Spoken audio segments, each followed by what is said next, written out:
ایک نہ ایک دن وہ زخم ٹھیک ہو جائے گا، اس کا نشان بھی ختم ہو جائے گا۔ اور زبان کا دیا زخم اتنا سخت کہ اللہ کے رسول صلی اللہ علیہ وسلم کی اتنی بڑی ذات، آپ اتنے شفیق، اتنے رحیم، اتنے مہربان، دونوں جہانوں کے لیے رحمت، اور زبان کا دیا ہوا زخم آپ کے سینے کو بھی چیر گیا۔ فتح مکہ ہوا، آپ مکہ کے طرف لشکر آ رہا تھا، تو مقام عصفان پر جب لشکر اسلام پہنچا تو آپ نے وہاں پر پڑاؤ ڈالا، اور مقام عصفان پر حضرت عباس رضی اللہ تعالیٰ عنہ بھی مکہ سے ہجرت کر کے مدینہ کی طرف جا رہے تھے، تو اس مقام پر وہ بھی ملے۔ تو آپ نے حضرت عباس سے فرمایا کہ عباس، تو ہمارے ساتھ یہیں سے واپسی چلے گا، تو اللہ کے دین کی سربلندی کے لیے ہجرت کرنے والا آخری شخص ہے۔ آپ نے مقام عصفان پر پڑاؤ ڈالا تو مشرکین مکہ کو بھی پتہ چل چکا تھا کہ 10,000 کا لشکر جرار آج مکہ کو فتح کرنے کے لیے آ رہا ہے، اور اب ہماری بقا نہیں۔ تو ابو سفیان جو آپ کے رشتے میں تایا زاد تھے، اور عبداللہ ابن امیہ، یہ بھی بعد میں مسلمان ہو گئے تھے، یہ آپ کی پھپھو کے بیٹے تھے، یہ دو آدمی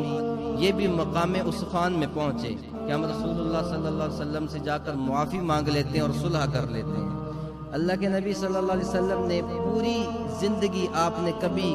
کسی انسان کو اپنی زبان سے نہ تکلیف دی، نہ ہاتھ سے تکلیف دی، اور آپ نے سب کو معاف فرمایا،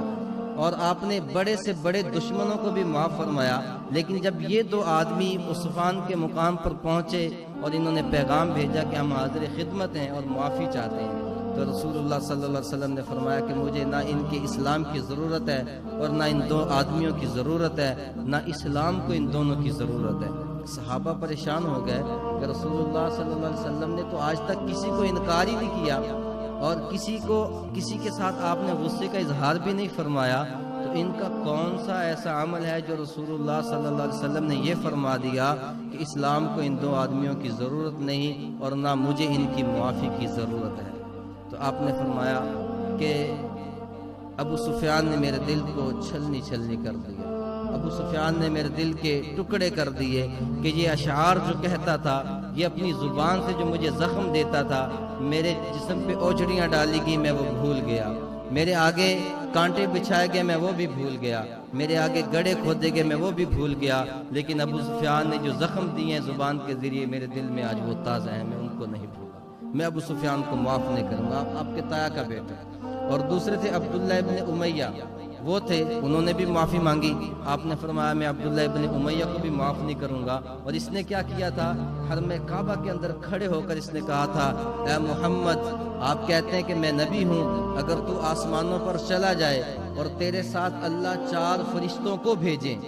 تیرے ساتھ اللہ 4 فرشتوں کو بھیجیں، اور ساتھ میں ایک کاغذ بھی ہو جس پہ اللہ کی طرف سے مہر لگی ہو کہ تو اللہ کا رسول ہے، میں پھر بھی سوچوں گا کہ میں تیرے اوپر ایمان لے کر آؤں یا نہ آؤں۔